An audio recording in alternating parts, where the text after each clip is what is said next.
Hi there, and welcome to the Fantasy of Fire and Ice podcast presented by Sportstopia. My name is Chris Crawford. I am joined by my good buddy Drew Silva. Today is Thursday, September 28th, the very final Thursday of the MLB regular season. Drew, you excited about it? Sure, yeah. It feels like we've been waiting for an actual full-ish Thursday slate. Yeah, We have, I think, 12 games today, if my yeah, math is correct. Yeah, that's pretty good, quick math there, Drew. So, exactly. like some decent matchups to dig into. We can actually throw out some contrarian plays with some confidence, like we do usually on our Friday shows and really all other shows, except Mondays, I guess, are usually pretty light. But yeah, Yeah, a lot to dig into here. absolutely. Yeah, big, huge baseball games still left to be played, and lots of really good stuff to be used on this optimizer. Drew, we got some injury stuff that we got to talk about. Anything real big that we need to get off our chest first? Yeah, Ryan Mountcastle was activated from the injured list Wednesday after missing exactly 10 days because of AC joint shoulder inflammation, and he's expected to make his full return to the Orioles starting lineup Thursday against the Red Sox and left-hander Chris Sale. And Mountcastle has crushed lefties this season, a 340 batting average, a 1056 OPS against Southpaws. So assuming he is going to be in the Orioles starting lineup, I'd be thinking about throwing him into a DFS stack of some sort. Luis Ariz sprained his left ankle during a pregame infield drill last Tuesday and then aggravated the injury when he slipped on the dugout steps Saturday at Lone Depot Park, I think they're calling it these days, when they shut off the lights for Tanner Scott's closer entrance theme. Who knew that he actually had a closer entrance theme? Um, Ariz hasn't played since Saturday, since aggravating that injury. He missed Wednesday's doubleheader against the Mets and it's probably questionable for the Marlins heading into Thursday's series finale at Citi Field. And then Chris Bryant has missed the Rockies' last two games because of an illness. At least it's not the foot or the shoulder. We could see him return to action Thursday against the Dodgers, but worth checking that lineup when it comes out. More on that game in a little bit. Lourdes Gurriel was scratched from the Diamondbacks lineup Wednesday versus the White Sox after experiencing tightness in his left shoulder during pregame batting practice, but manager Torey Lovullo said he has a good shot to return for Thursday's series finale. So it's nothing serious. A couple of other minor things out there, but that covers the real relevant DFS style players on this slate. Yeah, that's kind of nice. I mean, look, we wish there were no injuries, but it's kind of nice that we're seeing pretty healthy teams going into this Well, postseason, right? there've been some early shutdowns, with Yeah, guys that are dealing with nagging stuff. So yeah, we've kind of like cleared out the scraps, and sure. what teams are left and still vying for it are usually going to be trying to play their best players. It was nice to see Corey Seager return on Wednesday. He got hit in the forearm Right. by a pitch on Tuesday. He's going to get some MVP votes, even though he's Yeah, only played in, I think, 114 games this season. for sure. Yeah, I think that there is pretty clearly a big three in the American League. Shohei Ohtani's going to win this thing, but I think Yeah. Corey Seager and Julio Rodriguez are all going to receive a lot of down votes. It would be surprising to me if that wasn't the top three. Hey, speaking of top three, before we get into the stack, I wanted to ask you something, Drew. So I'm kind of enamored by this Damien Lillard trade that has Sure. happened here, the three-team trade. I'm not going to ask you for your NBA advice. We'll get to that point at some point. Do you wish there was more stuff like this in baseball? Do you wish you saw more of these type of star type moves in this type of sport? Because the one thing the NBA definitely has is the NBA has these star type players get moved on the regular. You don't see it a whole heck of a lot in baseball, especially with prospect hoarding happening more and more. Do you wish you saw more of this stuff? Yeah, the NBA is really good at owning headlines, aren't they? Yes. I haven't even dug into all the facets of this trade. Like with the baseball season winding down, it, Sure. it takes me a while to catch up on what basketball players went where before their season begins. I kind of have to Yeah. like do a whole depth chart run through. As someone who writes about the sport, I'm okay with there's not massive trades Sure. all the time with so many different implications. Hmm. It would be a little more interesting, I guess, but basketball's such a different sport because really, like, if you have three superstars, we've Yeah. seen this, you can go Yeah. win a championship. In baseball, it's not like that. You need so much more depth. You can't have big holes on your roster like you can sometimes survive in the NBA. So I just think they're totally different sports in that regard. Sure. There's probably a way for baseball, and we've been saying this for years, to own the headlines a little bit more, Mhm. especially in those pockets of the sports calendar where they're kind of the only game in town. I don't think they've done a great job of that, but I'm not like a marketing expert. I don't. When people say that, they usually don't have a solution behind it. Right. It's usually just you need to market your players better. Okay, tell me in what way do you want that to happen? Yeah, I think that's a really good point. And look, the NBA thing too, it's like you brought up, like 3 superstar players is like guaranteeing you make the postseason as long as everybody stays healthy and gives you a chance for a championship. You can have 3 superstar players in baseball and guarantee nothing. Angels. Look at the hello Los Angeles Angels of Anaheim. Um, but it is, I will point out, it is fun to see these type of moves. It is now. It's also devastating too. Like if you're a fan of the Portland Trailblazers, it absolutely stinks that the guy that you've been rooting for 11 years is going to be playing somewhere else. And it's not like he's going to a bigger market. He's going to flip in Milwaukee. There is no, all due respect to Milwaukee, great city. Portland, great city too. But it's not like he's going to the shine of Los Angeles, the shine of Miami, something like that. So, it can be frustrating for those folks too. But I was just kind of fascinated by it just because we just don't see moves like that in baseball very much. I was going through a list the other day of the most star-studded MLB trades, like involving players who were stars at the time. And it's like, remember that Kenny Lofton for Marquise I was Grissom gonna trade? say, like, I think if you went back to the '90s, it was more prevalent. Yeah. I think, like, front offices in general have gotten almost too smart, Yes. like too data driven, to where they're very risk averse. I mean, these are all like economics majors from the top economic schools in the country, and Sure. you're going to be very risk averse. And Yeah. so, I mean, it makes sense the way that the what baseball has become in terms of like blockbuster trade. It's always going to be quantity for quality, 3 prospects for a Yeah. star. It's never going to be exchanging stars unless like there's a way that you can match up with a team, like a pitcher for a hitter. Yeah. I know this is going to be an active trade market this winter in Yeah. baseball. I have no doubt about that. With like the Padres, the Mets, the Yankees, the Red Sox are all in panic mode. My Cardinals they have to go to the trade market to fix their pitching talent issues if they're going to do that. There's going to be things are going to be flying. Like, I mean, it's going to be a wild winter. Beyond there's a lot of exciting free agency, obviously led off by Shohei Ohtani, and then some of the starting pitchers that are available. We're in for an active offseason, I think, and hopefully Ohtani signs quickly so that it kind of moves. But I don't. Yeah. It's probably not going to happen. Yeah, absolutely. It's what the Otani thing is something I can see that gets done on December 15th, and it's something I can see getting done on March 15th. There's anything in between too, but here's hoping for the former instead of the latter. All right, let's take a look at some lineups that we're looking to stack. But before we do that, actually, Drew, make sure that you guys are checking out the Contrarian Edge Optimizer. It's an awesome tool. It is something that has helped us so much over these last few weeks. If you're watching on YouTube, if you look in the bottom left corner, you can see a little code to scan with your phone. You can also find it at fantasysportslogic.com, or you can find it at sportstopia.io. And please check out sportstopia.io. We have new articles coming up every single day. We have them for NFL stuff. We're going to have them for NBA stuff. It's really great stuff. All right. Now that we've gotten that out of the way, Drew, who is a lineup that you're looking to stack for this Thursday night? Just to briefly touch on the weather, there are 2 trouble spots. Okay. There's one in the kind of the afternoon slate at Detroit. Um, like a 30% chance of rain around game time, and then it gets progressively worse throughout the evening. Right. This is the Royals and Tigers, so they might just wind up not playing for that game, honestly. They're going to finish with 161 games played, but hey, maybe they could fit it into a window. And then also, what was it?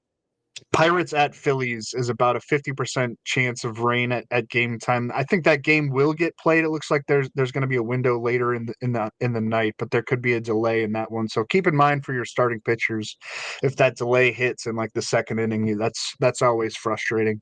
My first stack is going to be the Dodgers at Rockies. I'm going with Right. Freddie Freeman, Max Muncy, Jason Hayward, David Peralta. This is the chalkiest of all chalky stacks, like the Sure. Dodgers at Coors Field. But We can sneak it into like a decent budgetary place on a DFS lineup by fading Mookie Betts. I'd never really recommend fading Mookie Betts, especially with the second half that he's putting together, staying in that NL MVP conversation with Ronald Acuna Jr. But let's go ahead and plug in an all left-handed approach against the Rockies, who are throwing right-hander Chris Flexen. We can save some funds that way by going with Hayward and Peralta as two of my outfielders. They're pretty much always in the lineup when it's a right-hander on the mound for the opposition. Flexen has actually pitched a little better at Coors Field than you might expect him to, but overall a 7.01 ERA in 96 and a third innings this season between the Mariners and Rockies. He's not good, and I don't think he's going to fare very well against this Dodgers attack in that thin air in Denver. James Outman's another possibility if you're not loving David Peralta, who's mostly struggled this year. Miguel Rojas, who's really struggled, but has hit a little bit better lately. And if you want to plug in a cheap shortstop and lower the overall cost of this stack, but man, it feels like the winning lineup on this Thursday slate is going to have at least a chunk of the Dodgers offense at Coors Field. It's not a very contrarian play, but our formula here in stack attack mode spat this out as the best stack. And you really don't need to hear much more from me as to why that would be. So I shouldn't use Chris Flexen as one of my starting pitchers tonight. I wouldn't recommend it, but hey, we're contrarians. Can you imagine? Give me the argument for it. That perfect game is going to be one we're going to have to spend a good half an hour on tomorrow, Drew. There's no doubt about it. And I mean, it is obvious. Point is obvious, but that is just in such an easy play, and the fact that you can target some cheaper hitters with it as well. I mean, you can argue that like going with like a 5-person stack actually makes sense tonight, just because there are cheaper options and it allows you to get some of those star players. I'm going to go with another cheaper option. I'm going to go with the Marlins against David Peterson. I like their right-handed bats in this one. I also, again, I've talked about this a bunch and it's worked out so far. Playing these teams that are motivated for the postseason matters, folks, and the Marlins are very motivated. These are big games that are coming up against them. David Peterson has been fairly he's not very good against left-handers or right-handers, but right-handers can certainly get him. So I'm going to go with some right-handers to play in this one, and a switch hitter as well. I'm going to go with Yuli Gurriel, Jake Berger, Brian De La Cruz, and John Birdie. All of these guys extremely cost-effective. You can get your 4-team stack, and then you can still attack those star options. I like this option a lot. I think that you're not going to see a ton of rostership between these guys. Not going to see these guys being rostered in the high percentages. So another chance for contrarian play, but still a chance for success as well. I'm targeting that game for my starting pitcher too. That's a tease. Yeah. Big tease. My second stack is going to be Blue Jays versus Yankees, the visiting Yankees. This will be in Toronto. Bo Bichette, George Springer, Brandon Belt, Kevin Biggio. We'll call this like a do factor play with the Blue Jays, who were surprisingly shut out in the first 2 games of this 3-game series against the Yankees. Thursday's game being the series finale. They're still holding on to that second AL wildcard spot as the AL West teams kind of tangle for the third and final AL wildcard. Toronto's been a frustrating team all year. The offense should be better than it has been. But this can be like a get right type of game at home in Rogers Center against Luke Weaver and his 6.47 season ERA. Weaver actually pitched pretty well last time through the Yankees rotation, 5 and a third scoreless innings against the Diamondbacks. He walked off the mound to a standing ovation. If you had that on your 2023 baseball bingo card, Luke Weaver getting a standing O in the Bronx. Chris has your payout at the window. Thank you, Chris. But yeah, the Blue Jays, they should feasibly break through on Thursday night. Kevin Biggio stands out to me. If you're not going to use this stack, I would say at least consider plugging him in as a cheap option at second base. Davis Schneider had been getting a lot of run at second base, and he was off to a roaring start to begin his major league career. But Schneider's 0 for 30 with 12 strikeouts over his last 8 games and not getting much playing time anymore. It should be Biggio in there tonight. And I always like Brandon Belt against a lefty. Or even against a righty, Luke Weaver being a righty. And then I'm paying up for Bichette and Springer as well. I like Brandon Belt against righties, I should say. Yeah. And then I think it's smart to pay up for Bichette and Springer. I would probably fade Vlad Jr. I just don't know about the state of his knee. He's been playing through a lot of pain Right. throughout the month. I think if the Blue Jays do turn it on tonight, it's going to be Bichette and Springer driving that offense, and then I don't know, maybe Biggio and Belt cleaning up the scraps. Yeah, I think that's a good call. And look, the fact that they have been shut out over these first few games is something to also keep in mind. They are absolutely due for a little bit of an offensive reckoning, facing Gerrit Cole, who I think Gerrit Cole probably locked up the AL Cy Young with that performance if he hadn't already. Like, I'm not sure if that was even really a question mark, but with Luis Castillo having a disappointing start and then Gerrit Cole doing what he's done over his last couple, I think it's still crazy to me that this is going to be his first true. That is going to be the first time for somebody who has been so good. Although sometimes I forget that Nolan Ryan never won a Cy Young award. So it's not like it's like the predominant, like, determining factor of whether a pitcher is dominant or belongs in the Hall of Fame or anything like that. But it is crazy that Gerrit Cole has been that good and has yet to take home. Go. Yeah. But there's like some situational luck involved with that. Oh, sure. Like, yeah. And they're just, I think you brought that up last week that Gerrit Cole hadn't won a Cy Young, and it is surprising, but he has a lot of top 3 finishes. We'll say that. And there's just been a guy that the voters like a little bit more. I mean, he's been a better pitcher than Nolan Ryan. Nolan Ryan had the longevity and all the no hitters, but in terms of like peak dominance, Gerrit Cole is one of the best of our generation for sure. Speaking of dominance, let's talk about some dominant starting pitching anyway. Let's talk about some starters. I'll go first and say that I'm going to go ahead and use Corbin Burnes today against your St. Louis Cardinals. In 2 of his last 3 starts, he has not allowed an earned run. He has a 2.92 ERA in the month of September with a very strong 29-7 strikeout to walk ratio over 24 2/3 innings. The fact he's facing a St. Louis lineup that is not exactly been the most dominant as of late either, Drew, and has not exactly looked the best on paper as well, is something to keep an eye on here. I like Burnes. It should be kind of one of his final tune-ups for the fact they've clinched this division now. They can kind of set things up, but I imagine that Burnes will still be going deep enough. Want to make sure that he's fresh, of course, for the postseason, but also that he's ready for it. You don't want too much of a lag time, and obviously the Brewers are nowhere close to the Dodgers and Braves, so we do know that they will be playing in that wild card series, likely against the Cubs or Marlins. So yeah, give me Corbin Burnes. It's going to be very expensive, but I like him as an option quite a bit. Why do you hate Richie Palacios and Jose Fermin? They cut me in line at Wawa once, and you do it once, and I'll never forgive you. Did he really? Yeah. No. Andrew Kisner, Luke and Baker. You don't like this Cardinals offense? I haven't really been watching the Cardinals for a couple of months. So I had to check who's been playing for them. Apparently, Nolan Arenado and Wilson Contreras were early shutdowns. Breaking news. My first starting pitcher that I'm going to recommend, and all of my picks here are kind of paying up, but we have the options on this Thursday slate to pay up for some pitching and for some lineup stacks. I like Jesus Luzardo at the Mets. I like attacking the Mets offense with any left-hander. It's a bottom 3rd, almost bottom 4th offense this year against left-handed pitching. Yeah. Luzardo has soared well past his career high in innings. What is he at? 171 1/3 innings right now after throwing 100 1/3 innings last year in the majors. But the Marlins wake up Thursday tied with the Cubs for the 3rd NL wildcard spot, both at 82 and 76 on the year.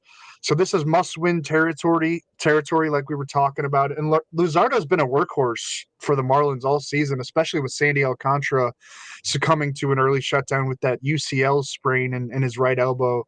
There's another bingo spot for you, Luzardo being a workhorse in the year 2023.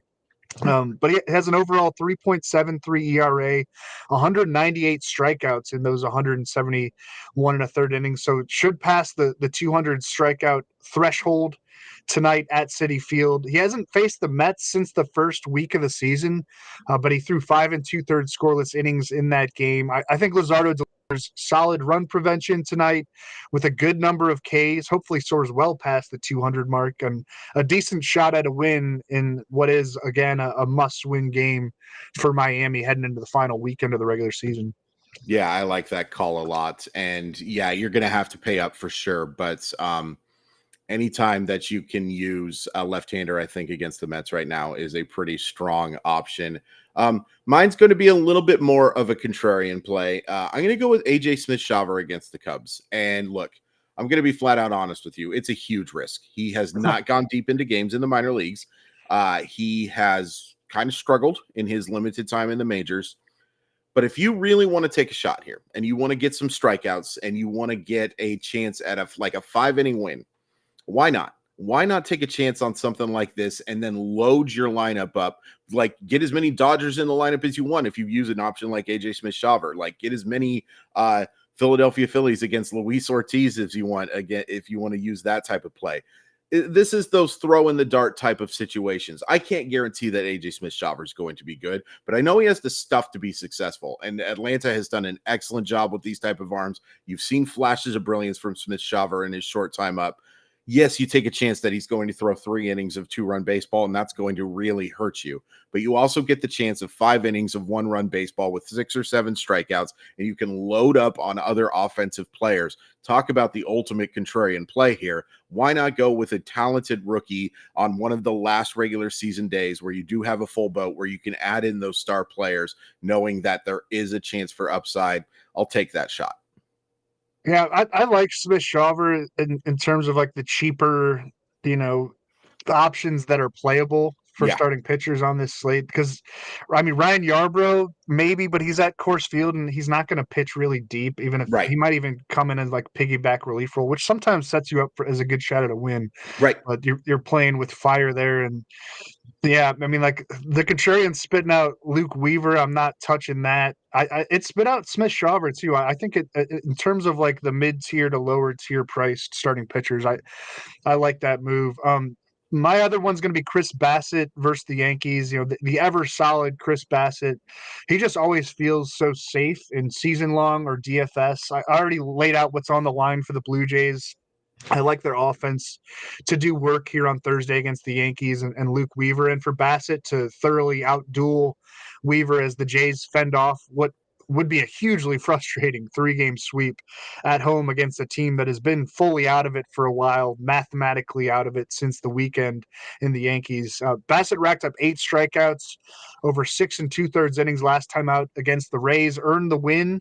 That's what we'll aim for in this one. Pitch into the 7th inning, get us several strikeouts. He had back-to-back 8-inning outings in his final start of August and his first start of September. We'd gladly accept him going the distance in that fashion too. Bassett's already up to 15 wins for the second straight season. Let's get him to 16 tonight. Okay, Blue Jays, however that song and dance goes. I don't think it's such a bad idea to ride with both their offense and their starting pitcher, with the narrative and the numbers both on their side in this matchup. It's a get right Thursday for the Blue Jays as they nail down a wild card spot, and they're going to be a dangerous team in the postseason. I know that like Blue Jays fans are kind of freaking out, and I picked them to win the AL East, and the Orioles are going to claim that. But man, the Blue Jays get in the tournament. They're not a team that you necessarily want to face with the offense and the pitching that they have, and some decent relief pitching at the back end too. You know what's going to be fascinating too, Drew, is that like it's very likely that it's going to be them as the 5 seed, and they're going to take on probably Tampa Bay. Yeah. It's going to be a fascinating matchup, man, just because of the styles are kind of different. The way different, way different types of teams, and then you're probably looking at like those guys going up against the Orioles next, and that's going to be fascinating too. Like, I don't want to look too far ahead, and I'm still holding out the slimmest of hopes that my Seattle Mariners can win 4 straight games against Texas and still make this thing. And, but it's very unlikely. It's just kind of fascinating to see how how these matchups are setting up, because I'm excited for all of them. I'm excited to see even Minnesota against Houston. I think could be a really interesting matchup as well, especially with how Houston has not looked very good, except for last night, of course. Thanks a lot, Yordan Alvarez. We're never recommending Yordan Alvarez on this show. I just made that rule right now. I'm gonna sorry. do it tomorrow. Yeah, that's fair enough. Fair enough. Let's look at some cheaper options that we can use using the Contrarian Edge Optimizer. Like I said, I do like that stack of Miami. You'll see on the screen that I do have some of those options up there. But who are some other cheap guys that you like for this week, Drew? Sam Haggerty kind of sticks out to me as a cheap outfield option. Got a Mm. turn as the Mariners DH on Wednesday, and he had a single, drew a walk, and stole a base before Mike Ford came on to pitch hit for him. If Haggerty's in Seattle's lineup on Thursday against the Rangers and lefty Jordan Montgomery, the optimizer likes it. He's flashed a dynamic skill set and limited big league action this year. I don't think he's a bad play. Make sure he's in the lineup though, because they've been moving things around with their outfield and DH spot. I laid out my Blue Jays stack earlier, but I'm also now eyeing Alejandro Kirk as a cheap option at catcher. Sure. I believe he's at 3,000 on DraftKings. Say you want to go with the Dodgers stack, which I would really recommend, but get a piece of Toronto's matchup too.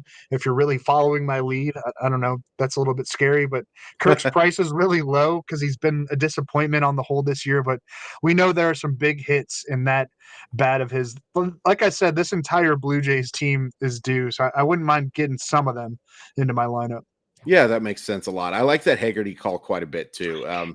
When he's in the lineup against left-handed pitching, he's been pretty effective, and he does have very little chance of getting a combo meal, but you have the chance of getting the fries instead of the hamburger because he does have very good stolen base. By the way, he also has a dog named Manicotti, which is like just That's perfect a great name for Yeah. I believe it's a one of those like French bulldogs too, which is a very fun little combination. It's kind of like Adam Sandler has Meatball. He's got Manicotti. Anything else that you're really interested here in, Drew? I mean, like Charlie Blackmon, why not at home in Coors Field? It's intriguing to get some Rockies if you're going to stack the Dodgers too. Just Yeah. hope for like a 10-8 game.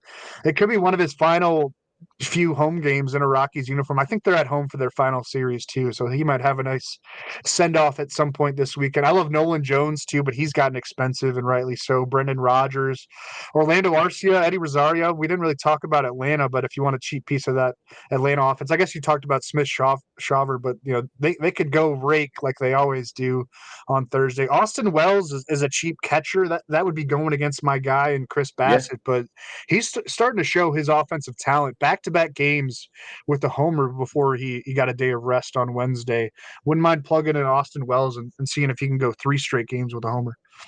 Sounds good to me. That's going to do it for us. Thank you so much, everyone, for tuning in to the Fantasy Fire and Ice podcast. We really appreciate your support. Drew and I will be back tomorrow, but stay tuned for the NFL show, which will feature Corey Parsons, Stu Monotone Football, and of course, yours truly.